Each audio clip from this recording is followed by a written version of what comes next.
आइए एक नई चर्चा शुरू करते हैं। ऐसा लगता है कि प्रधानमंत्री नरेंद्र मोदी के लिए अमेरिका का न्योता आ चुका है। नरेंद्र मोदी वही शख्स हैं जिनके लिए अमेरिका वीजा देने से इनकार करता रहा है, लेकिन आज भारत के प्रमुख या मुखिया के तौर पर उन्हें अमेरिका आने का न्योता राष्ट्रपति के लिए अमेरिका का न्योता आ चुका है। नरेंद्र मोदी वही शख्स हैं जिनके लिए अमेरिका वीजा देने से इनकार करता रहा है, लेकिन आज भारत के प्रमुख या मुखिया के तौर पर उन्हें अमेरिका आने का न्योता राष्ट्रपति ओबामा ने दिया है। न सिर्फ इस जरिए कि यूएन के समिट के दौरान उनकी मुलाकात हो, लेकिन दोनों देशों के बीच में आपसी बातचीत को एक नई दिशा देने की कोशिश कर रहा है ओबामा सरकार। तो ऐसे में सवाल यह खड़ा होता है कि क्या वाकई में 10 साल पहले के दाग आज अमेरिका के लिए धुल गए हैं? तमाम ऐसे मुद्दे हैं।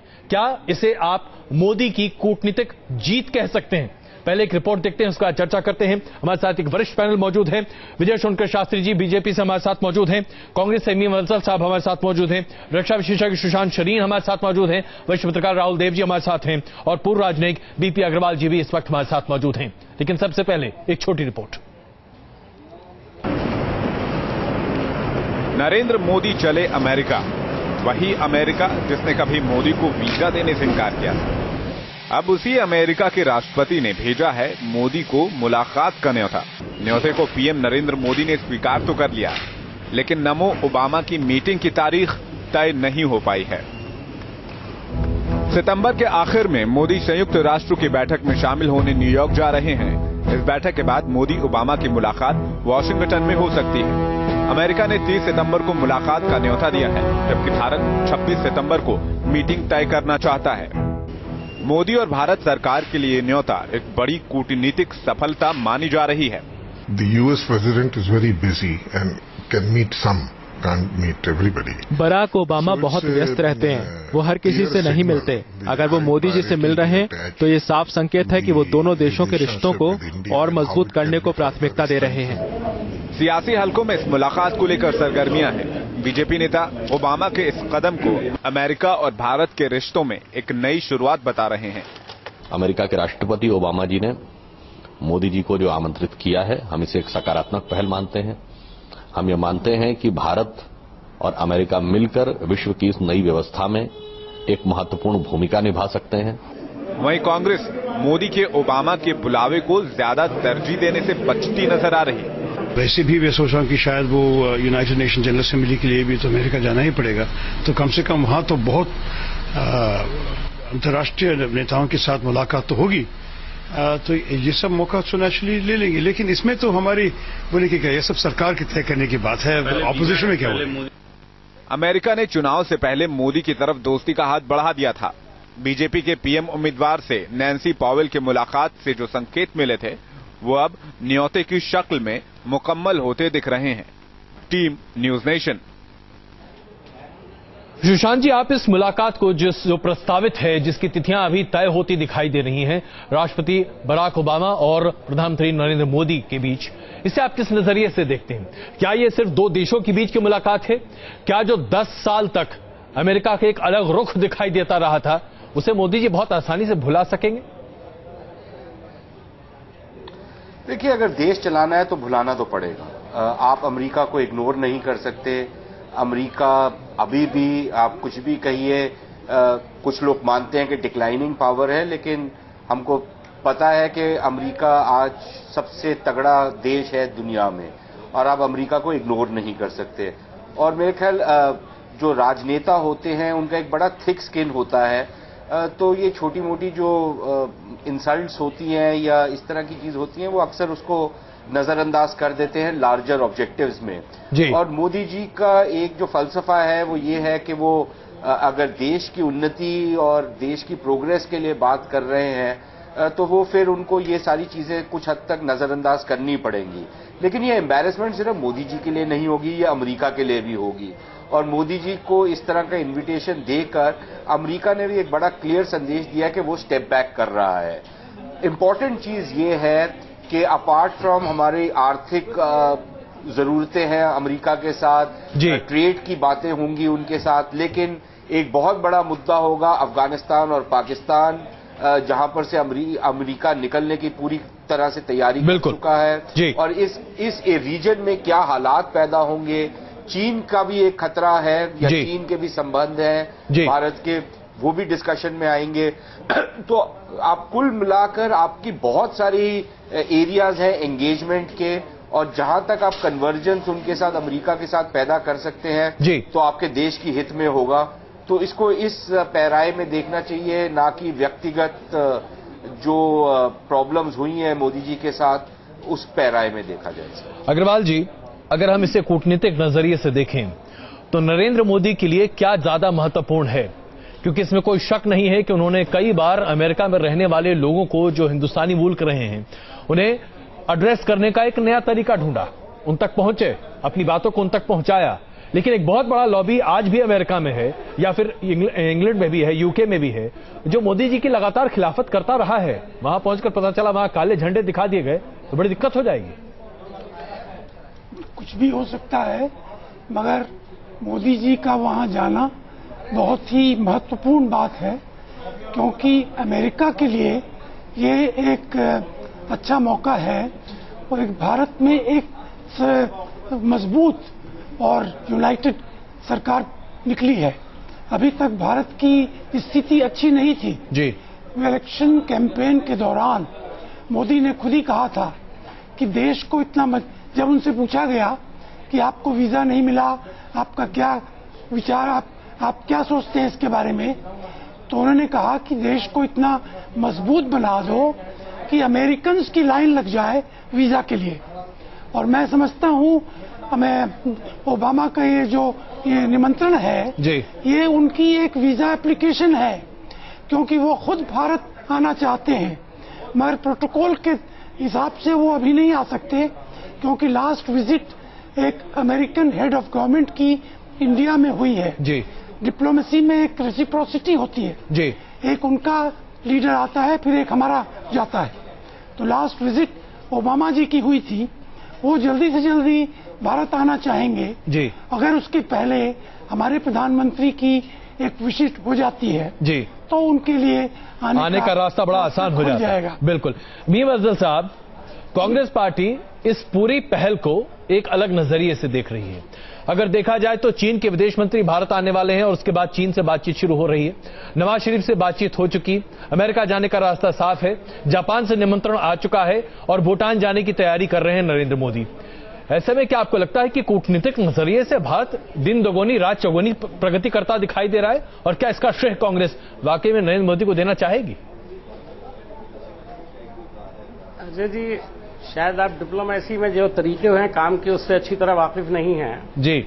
आपको ये पता होना चाहिए कि दो मुल्कों के दरमियान में जो विजिट्स होते हैं और हेड ऑफ द स्टेट्स के विजिट होते हैं, मैं चूंकि थोड़ा सा तजर्बा है मुझे, मैं एम्बेसडर रहा हूं कई देशों में, तो मैं आपको बताना चाहता हूं कि इसकी कार्रवाई कम से कम 6 महीने पहले शुरू हो जाती है, और साहब स्टेट जाते हैं तो एक बहुत लंबी चौड़ी प्रक्रिया होती है, उसको फॉलो किया जाता है। मैंने भी 10 साल एक्सटर्नल अफेयर्स कवर किया है, इसलिए मुझे पता है, ऐसा नहीं है कि मुझे इसकी जानकारी नहीं है जी। मैं सिर्फ आपको क्लैरिफाई कर रहा हूं जी कि आप ये ना, आपने कहा बड़ी तेजी आ गई, जाहिर है कि कई महीने से इलेक्शन का माहौल चल रहा था जी, और उससे पहले जब नई सरकार आने वाली होती है या इलेक्शन होते हैं जी, तो बहुत सारे हेड ऑफ दी स्टेट्स के विजिट इसलिए पेंडिंग रहते हैं कि वो चाहते हैं कि जब कोई नई सरकार आ जाए या मुल्क में एक नया सिस्टम बन जाए तो हम विजिट करें, तो उसकी वजह से डिले होता है। लेकिन ये सब पाइपलाइन में रहता है, और ये 2-3 मुल्कों का नहीं होता है, ऐसे 8-10 मुल्क होंगे। मीम अफजल साहब, मैं थोड़ा सा याद दिला दूं आपको, नतीजे में आप 2008 में जॉर्ज बुश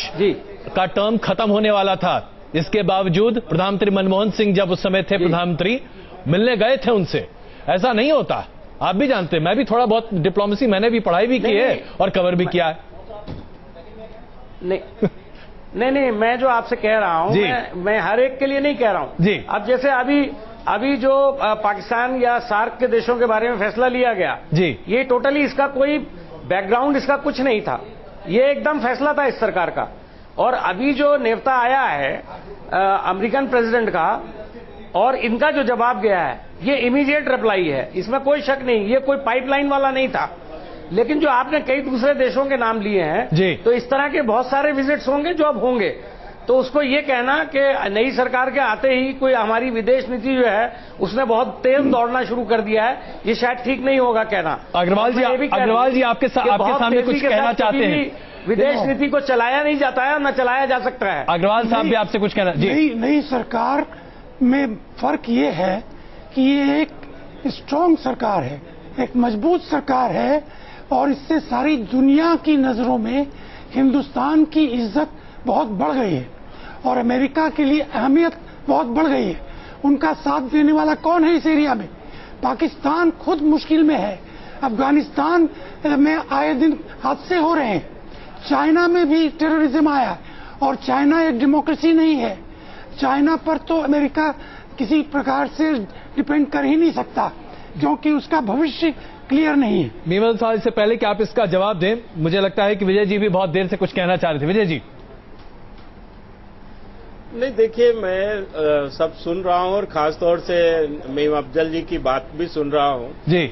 बातें कुछ ये नहीं है, अब विश्व मंच पर एक नया दृश्य उभर रहा है और भारत की भूमिका बढ़ गई है और अभी तक खासतौर से 10 बरस तक भारत में जो सरकार थी वो बहुत कमजोर सरकारें थी, लेकिन अब जो सरकार बनी है ये एक बहुत ही डैशिंग सरकार है, बहुत मजबूत सरकार है और खासतौर से एनडीए पीरियड के पिछले कार्यकाल को भी इसे जोड़ करके देखा जा सकता है। उस समय भी देश की अर्थव्यवस्था इत्यादि और जो विदेश नीति थी उसको वो कोई कमजोर नहीं थी, बल्कि नहीं तो विजय जी पर जिस तरह से विजय जी, तो आप ये कहना चाहते हैं कि 10 साल में न तो नेतृत्व स्ट्रांग था और न ही कुछ इस तरीके की बातें थी, आज परिस्थितियां बदल गई। मीम साहब, एक छोटा सा आपका रिस्पांस इस पर, उसके बाद आगे बढ़ते हैं। मेरा रिस्पांस सिर्फ इतना है कि पिछले 10 साल में इन्होंने हमारी हर विदेश नीति की मुखालफत की है जी, लेकिन हमने इसकी मुखालफत नहीं की। पाकिस्तान को लेकर के इन्होंने जो रवैया अपनाया पिछली सरकार के साथ पिछले 10 साल में, कोई एक मौके पर भी ये नहीं बता सकते इन्होंने सपोर्ट किया हो। लेकिन जब इन्होंने नेवता भेजा और सार्क के देशों के साथ साथ खासतौर पे पाकिस्तान, मैं तो समझता हूं पाकिस्तान को बुलाने के लिए सारे सार्क देशों को इनवाइट किया गया, तो हमने कहा कि अगर देश के लिए कोई भी अच्छा कदम होगा हम उसकी तारीफ करेंगे, लेकिन हमको इनका पास याद दिलाना जरूरी था, इसलिए कि उस वक्त तो हम सारा देश के लिए जो काम करते थे वो देश के खिलाफ काम करते थे और आज ये जो भी काम करेंगे वो देश के हक में होगा। लेकिन हमारा स्टैंड ये है कि देश में हक में जो भी काम होगा हमारा सपोर्ट रहेगा, ऐसा ही हम मुखालफत बनाए मुखालफत नहीं करते। आपका सपोर्ट रहेगा, अब आपका सपोर्ट तो रहेगा ही, पर मैं ये कहना चाहता हूं कि अभी जो बातें आप कह रहे हैं, खासतौर से अगर आप दिल से और ईमानदारी से वो बातें कहें कि जिस प्रकार पाकिस्तान इत्यादि का जो हमारी उस समय स्थितियां थी और उन स्थितियों में आपने देश के साथ क्या व्यवहार किया तो खुद ही स्पष्ट हो जाएगा। अग्रवाल साहब भी मीम साहब आपके साथ सवाल पूछना चाहते हैं। अगर वो सारी बात निकालूंगा तो फिर कंधार और पता नहीं कहाँ बात पहुंच जाएगी, फिर आप जवाब नहीं दे पाओगे। बात पहुंचाइए, लेकिन सच्चाई से आप दूर नहीं हो सकते हैं और परिस्थितियां बदली हैं। विदेश नहीं, सच्चाई से दूर नहीं है, तभी तो बता रहे हैं पिछले 10 साल में आपने क्या किया पाकिस्तान को लेकर के। जी आज अचानक पाकिस्तान बड़ा दोस्त हो गया, अच्छा शाल भेजी जा रही है, साड़ियां आ रही हैं, तो आप बड़ा फर्क पड़ गया ना। ठीक है, लेकिन एक बात सुन लीजिए, मैं बहुत सफाई के साथ कहना चाहता हूँ, लेकिन प्रधानमंत्री का तोहफा चला गया, प्रधानमंत्री का तोहफा आ गया, नहीं ले जा सकते। आम लोगों को तोहफा चाहिए, वीजा आसान करेंगे। आप लोगों ने आम आदमी भी तोहफा भेज पाएगा पाकिस्तान, आप लोगों ने पाकिस्तान से हिंदुस्तान भेज पाएगा तोहफा। हमारे सैनिकों के जो त्याग था, बलिदान था, उसको आप लोगों ने कलंकित किया है। अच्छा, अगर हम राजनीति से अभी कहने की आवश्यकता राजनीति से तो जिनका सर काट के लेगा, आपने क्या और विजय जी हमारे ऊपर तो इल्जाम लगा रहे थे, मीम साहब और विजय जी खिलाने के लिए बुलवा रहे थे, तो आपने क्या नवाज शरीफ साहब को कुछ नहीं खिलाया? मीम साहब और विजय जी, मैं जरा चर्चा पर वापस आते हैं। भारत की एक बड़ी भूमिका तय हुई है विजय जी और एक आप लोगों को रियलाइज करना होगा विजय जी और मीम साहब, जाहिर सी बात है तो बड़ी भूमिका हो गई, हमसे तो बड़ी छोटी थी, विजय और आपका नजरिया भी बहुत छोटा। विजय जी, मनमोहन आज अचानक आप बड़े हो गए। विजय जी, मीम साहब कमजोर प्राइम मिनिस्टर नहीं है। मीम साहब, आज आइए जरा अमेरिका पर बातचीत करते हैं। व्यक्ति है विजय जी के साथ है। डॉक्टर मनमोहन सिंह ने जो काम किया है, विजय जी और मीम साहब, मेरा ख्याल है 20 साल भी नहीं कर पाएंगे। विजय जी और मीम साहब, आइए जरा चर्चा पर वापस आते हैं। पुतली क्या काम करती है विजय जी और मीम साहब जानते हैं, पूरा दुनिया जानता है। विजय जी और मीम साहब प्लीज जरा आइए वापस चर्चा पर आते हैं। डॉक्टर मनमोहन सिंह की मरहून मिन्नत है नई इकोनॉमिक पॉलिसी, जिसके जरिए से आप देख रहे हैं देश में रौनक नजर आ रही है। ये डॉक्टर मनमोहन सिंह की देन है। मीम साहब और विजय जी बैठ के घंटे की बात कर लीजिएगा इस पर। मीम साहब और विजय जी, आइए जरा वापस आते हैं चर्चा पर। देश की दुर्दशा हो रही है। विजय जी, अब तो सरकार आपकी है। आज महंगाई का हालत, विजय जी और मीम साहब प्लीज आइए। विजय जी, आइए जरा वापस आते हैं चर्चा पर। देश की दुर्दशा हो रही है। विजय जी, अब तो सरकार आपकी है। आज महंगाई का हालत, विजय जी और मीम साहब प्लीज आइए जरा चर्चा। विजय जी और मीम साहब, विजय जी, मीम साहब प्लीज आप हम इस चर्चा को जरा वापस ट्रैक पर लाते हैं, बहुत ज्यादा बिखरते चले जा रहे हैं। आइए जरा वापस आते हैं। राहुल देव जी, जिस तरीके से अमेरिका की तरफ से निमंत्रण आया है, क्या इसे आप देख रहे हैं ये निमंत्रण भारत के लिए है, या इसे नरेंद्र मोदी की फतह मान सकते हैं कि एक ऐसा सशक्त प्रधानमंत्री है जो 282 सांसदों के समर्थन से देश चला रहा है, और आज अमेरिका के पास और कोई रास्ता नहीं है, नरेंद्र मोदी से तो बात करनी ही होगी, इसके अलावा और कुछ नहीं। क्या ये आप देख रहे हैं, इसके पीछे और भी पढ़ सकते हैं आप?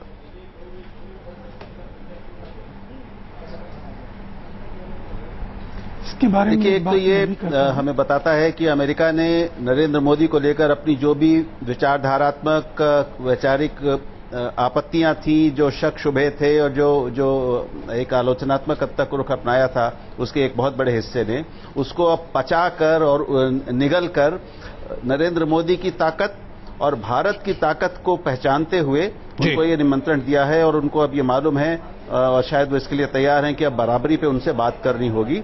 इसलिए उन्होंने जो एक वैश्विक असलियत है और इस जगह पर जो भारत की, इस क्षेत्र में भारत की जो जरूरत है अमेरिका को, जो उसका महत्व है, ये उसका स्वीकार है। इसके साथ ये भी शामिल है कि नरेंद्र मोदी ने भी जिस दिन से वो प्रधानमंत्री पद के उम्मीदवार बने हैं और उसके बाद से वो जब जीत के आए हैं, तब से उनकी पूरी भाषा में, उनके तौर तरीके में, उनके रवैये में एक बहुत स्पष्ट बदलाव दिखाई देता है, एक परिपक्वता दिखाई देती है, और एक नया कुछ सोचने की क्षमता, नए कदम उठाने की क्षमता, अनपेक्षित कदम उठाने की क्षमता भी उन्होंने दिखा दी है। सार्क देशों को निमंत्रण देना एक बिल्कुल अनपेक्षित चीज था, जिसका किसी को अंदाज नहीं था, लेकिन उन्होंने वो किया। सब लोग आए और एक नई पहल हुई, और 2 दिन के भीतर उनको 8 राष्ट्राध्यक्षों से पहली बार बराबरी के स्तर पर बात करने का मौका मिला, और ये एक अनुभव उन्होंने हासिल किया। अमेरिका जब तक वो जाएंगे तब तक वो चीन से, ब्राजील से बात कर चुके होंगे, वो यूएन जनरल असेंबली में जा चुके होंगे, तब तक और लोगों से बात कर चुके होंगे। शायद जापान ब्रिक्स कॉन्फ्रेंस जो होने वाली है ब्राजील में जुलाई में, वहां भी जाकर वो और राष्ट्राध्यक्षों से बात कर चुके होंगे। बिल्कुल। तो हम बहुत छोटे समय में एक ऐसे व्यक्ति का एक राजनयिक बनना देख रहे हैं जिसको इससे पहले कोई भी राजनयिक अनुभव नहीं रहा है। बिल्कुल महत्वपूर्ण है। बिल्कुल सुशांत जी, मैं इस यात्रा से काफी उम्मीदें भी हैं। बिल्कुल सुशांत जी, मैं एक छोटी टिप्पणी यहां आपकी चाहूंगा। जिस तरीके से नरेंद्र मोदी की शख्सियत रही है, और जैसे एक के बाद एक तमाम मीटिंग से, जाहिर सी बात है इसमें बहुत सारी चीजें पिछले 6-8 महीने से पाइपलाइन में होंगी जो अब फलित होती हुई दिखाई दे रही हैं। आपको लगता है कि एक बेहतरीन मौका है नरेंद्र मोदी के लिए, जहां वो वाकई में अंतर्राष्ट्रीय स्तर पर भारत की छाप छोड़ सकते हैं? क्या आपको लगता है ऐसा?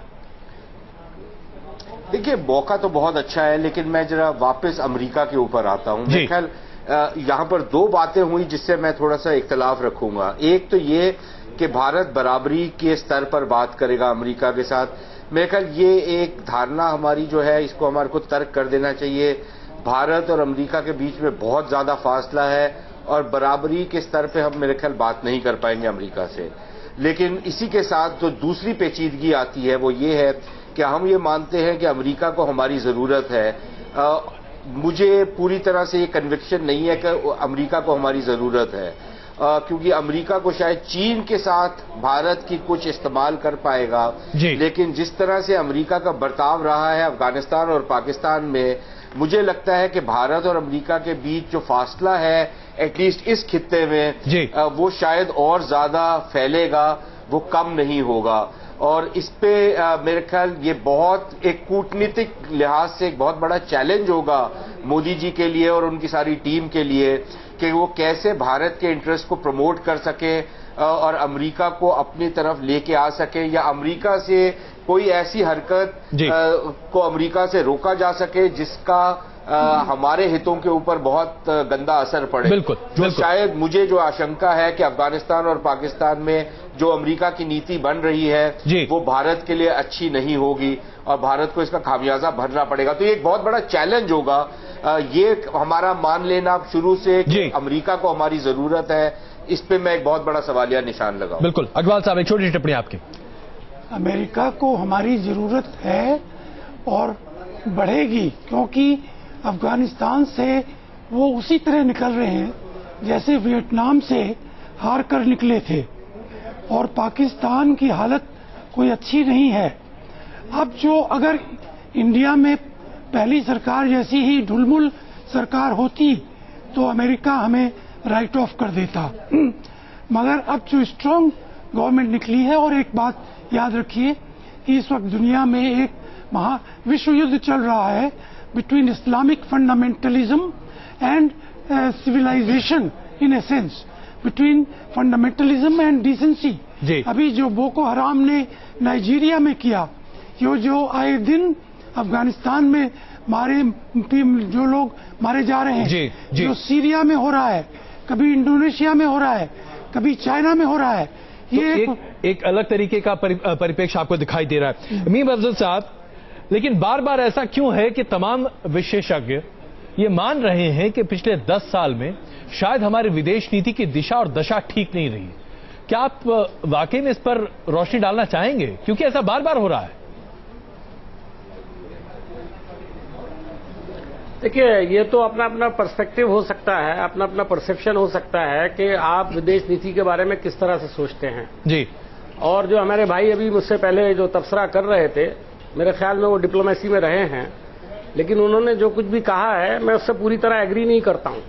उनका ये मानना है कि पिछले 10 साल में शायद कोई सरकारी नहीं थी भारत के अंदर, और अब बड़ी ऐसी मजबूत सरकार आ गई जिससे कोई सारा अमेरिका हिल गया है। दूसरा, मैं समझता हूं इससे बेहतर जो कमेंट किया वो सही था किसी हद तक, कि अमेरिका को ऐसी कोई खास बड़ी जरूरत नहीं है जी, लेकिन जो इस वक्त हमारे ताल्लुकात के अंदर देवयानी खोबरागढ़े को लेकर के जो एक कहना चाहिए कि एक तलखी आई थी, बिल्कुल, और उससे काफी रिश्तों के अंदर खराबी भी पैदा हुई है। और जाहिर है कि हमारे देश का इंटरेस्ट था, हमारे यहाँ पूरा अपोजिशन का भी दबाव था और देश का भी था और मीडिया का भी था।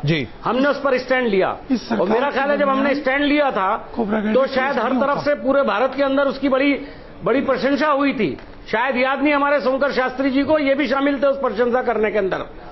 हाँ, और अभी ये बोल रहे हैं कि हमारी सरकार बड़ी कमजोर थी और हम कोई डिसीजन ही नहीं ले सकते थे। अमेरिका से आंख मिलाकर के हमने ही बात की है।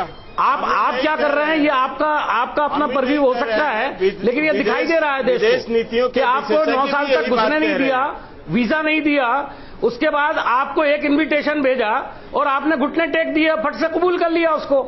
अब ये से समझ रहे हैं कि आपने बहुत बड़ा तीर मार दिया है, तो मैं समझता हूँ इतनी खुशफहमी में नहीं रहना चाहिए। और अमेरिका एक बड़ा मुल्क है, उसकी अपनी राजनीति है। मुझे एक छोटा सा किस्सा सुना देता हूँ। एक बार मैं 1994 में अमेरिका गया, तो वहां मैंने देखा कि प्रधानमंत्री हमारे देश के वहां पहुंचे और पता ये लगा कि अमेरिका के किसी अखबार में आखिरी पन्ने पर एक लाइन की न्यूज भी नहीं थी कि भारत के प्रधानमंत्री देश में आए हैं। तो हमारे यहाँ बहुत सारी बातें कही जाती हैं, लेकिन वहां पर तस्वीर बिल्कुल दूसरी होती है। जी, थोड़ा सा अगर इस विदेश नीति को समझते हो तो मेरा ख्याल है फिर इस पर बात करना है। विजय जी, एक छोटी टिप्पणी आपकी, इससे पहले किसी चर्चा को हम खत्म करें, एक छोटी टिप्पणी प्लीज। देखिए, अभी जो मीम अफजल जी कह रहे हैं जी, शायद ये रियलाइज नहीं कर पा रहे हैं कि न केवल देश में बल्कि विश्व में भारत को लेकर के एक बहुत अलग से परसेप्शन बना है। अभी तक जो सरकारें थी भारत में, वो भारत के इंटरेस्ट में कम, हमें ऐसा लगता था कि अन्य देशों के इंटरेस्ट में ज्यादा काम कर रही थी। तो आप क्या, पर आज जो आप ये कह रहे हैं कि हमारे यहाँ अभी तक देशद्रोही सरकारें चल रही थी?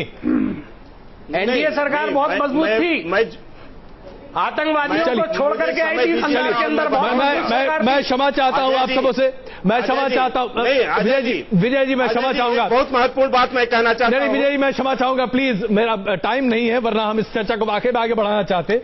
लेकिन इसमें कोई शक नहीं है कि जिस तरीके से भारत विदेश नीति पर कम से कम एक ठोस पहल आगे करता जरूर दिख रहा है, इसकी सराहना अगर हर कर रहे हैं तो जाहिर सी बात है, लेकिन वास्तविकता से मुंह नहीं मोड़ा जा सकता। वापस आते हैं और खबरों के साथ। आप सबको बहुत धन्यवाद इस चर्चा में शामिल होने के लिए।